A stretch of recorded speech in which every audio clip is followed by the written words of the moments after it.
ఆయన వాక్యం మీద మనము ఆశ పెట్టుకోవాలి. నీ వాక్యమే నన్ను బ్రతికిస్తుంది, బాధలు ఇదే నాకు నెమ్మది కలిగిస్తుంది. అవునండి, దేవుని వాక్యం బ్రతికిస్తుంది. వాక్యము బలమైనదండి. అందుకంటాడు హెబ్రీ పత్రిక 4వ అధ్యాయము 12వ వచనం అండి, దేవుని వాక్యము శక్తి గలదై పిల్లరా మనుషుల యొక్క పిల్లల అంతరంగంలోనికి, పిల్లల ప్రతి నరములోనికి, ఎముకలోనికి దూరుచు దేవుని వాక్యం పనిచేస్తుందంట. జాగ్రత్తగా వినాలి. లాజరు చనిపోయి సమాధి చేయబడ్డాడు. 4 రోజులు అయిపోయింది. ఎన్ని రోజులు అయిపోయింది? 4 రోజులు అయిపోయింది. జీవము లేదు, జీవము లేదు శరీరంలో. యేసు ప్రభువు వెళ్ళారు, రాయి పొర్లించమన్నారు, లాజరు బయటికి రా అన్నాడు. ఆయన ఒక తుల్యమైనటువంటి ఆ శరీరములోనికి జీవము గల దేవుని వాక్యం వెళ్ళింది. జాగ్రత్తగా జీవము గల దేవుని మాట వెళ్ళిందండి.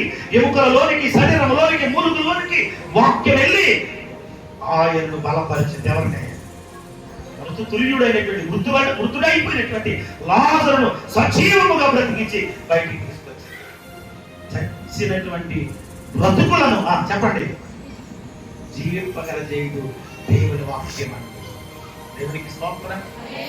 ఎండిన బ్రతుకులను చిగురింప చేయగలదు దేవుని వాక్యం అండి. దేవునికి స్తోత్రం.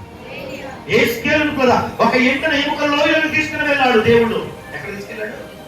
ఎండిన ఎముకల లోయలను తీసుకెళ్ళాడు. యేసుకేలు ఇవేంటంటే ఎండిపోయిన ఎముకలయ్యా అంటున్నాడు యేసుకేలు. యేసుకేలు కన్నా 37 అధ్యాయం పుల్లరా ఎండిన ఎముకల లోయలను తీసుకెళ్ళాడు. యేసుకేలు ఈ బ్రతుకుతాయంటే యేసుకేలు అంటాడు, ప్రభువా నాకేం తెలుసా, నీకే తెలుసు, అయితే ఒక పని చేయి, దేవుని పేరట ఎండిపోయిన ఎముకలారా బ్రతకండి అని చెప్పన్నాడు. యేసుకేలు అంటున్నాడు, ఎండిపోయిన ఎముకలారా ఇదిగో దేవుడు ఆజ్ఞాపిస్తున్నాడు, మీరు బ్రతకండి అన్నాడు. ఎండిపోయిన ఎముకలన్నీ కూడా గడగడ గడగడ గడగడం అంటాయంట లోయలో. ఏమంటాయి అంటే ఎముకలు ఏం చెప్తున్నాయి? గడగడ గడగడం కూడా కదులుతాం మొదలెట్టి. దేవునికి స్తోత్రం. అప్పటి వరకు ఎలా ఉన్నాయి? అలాగే పడి ఉన్న ఎముకలు ఇప్పుడు ఏమవుతున్నాయట? ఎందుకంటే ఎవరి తనక ఎక్కడికి వెళ్ళాలో, ఎవరి కాళ్ళు ఎక్కడికి వెళ్ళాలో, ఎవరి చేతులు ఎక్కడికి వెళ్ళాలో ఇవన్నీ వెతుకు తిరిగిపోతున్నాయి అన్నమాట.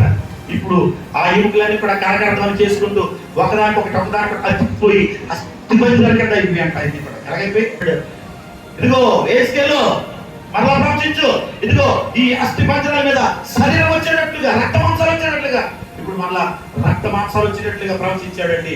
ఇప్పుడు అస్థిపంజరాల మీద ఏమొచ్చిందంటే శరీరం వచ్చేసిందంట, రక్త మాంసాలు వచ్చేసాయి. దేవునికి స్తోత్రం. బలమైన సైన్యం అయిపోయిందంటే ఏమిటి? దేవుని మాట వినగానే ఎండిన ఎముకలన్నీ ఏమైపోయాయి? సజీవముగా. నేను అంటాను, దేవుని మందిరములో దేవుని వాక్యం వింటే ఎండిపోయిన మన బ్రతుకులు కూడా దేవుడు చిగురింప చేస్తాడు, బలవంతంగా చేస్తాడు, దీవెనకరంగా మారుస్తాడు, ఆశీర్వాదకరంగా మారుస్తాడు. అందుకని సంఘమా దేవుని వాక్యం మీద ఆశ పెట్టుకోవాలి. మొత్తంగా సరిపోతు చుట్టూ మాట్లేదు. ఇక్కడికి వచ్చి ఏం చుట్టూ మాట్లేదు? ఓ పక్కనే వాక్యం వింటున్నావు, సెల్ ఫోన్ లో ఎక్కడి నుంచి మెసేజ్ వస్తుందో చూస్తున్నావు, ఈ మీద ఉంటుంది మనసు, తర్వాత పక్కనే ఉన్నా వాక్యం మీద మన ఆశ ఉండాలి. దేని మీద ఉండాలి చెప్పండి? వాక్యం మీద ఆశ ఉండాలి. 1 యెహోవా మీద ఆశ పెట్టుకోవాలి. 2 మందిరం మీద ఆశ పెట్టుకోవాలి. 3